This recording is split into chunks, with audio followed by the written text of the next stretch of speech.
So I have a RXL file here that I'm going to stake, but the workflow for a LeanXML file would be pretty much the same.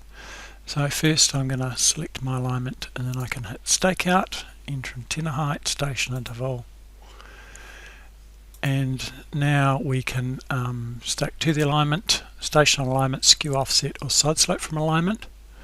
Pick a station alignment. We can either go down to the station list and scroll from this, pick from this list, and now we have the station picked, but we can actually also just pick any one of these stations in the plan view, and if we want to switch back to just staking to the alignment, we just tap the alignment. So we can easily switch between these two methods.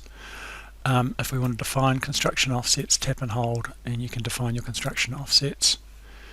And then we can go into stakeout. We're configured to see big numbers. If we want to see the graphics, we can switch that on and we can see that we get smaller numbers. We can tap in here. If we don't want to see the design elevation, we can get rid of that.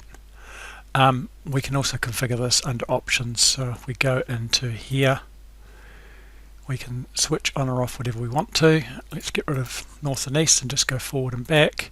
And if I want to save and update the survey style with those deltas, I can do that. And this is what I'm staking out here now.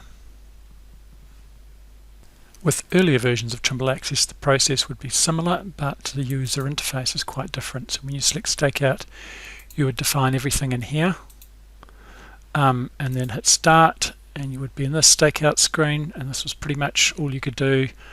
As far as delta goes, you can flick between those two options, but that's pretty much it.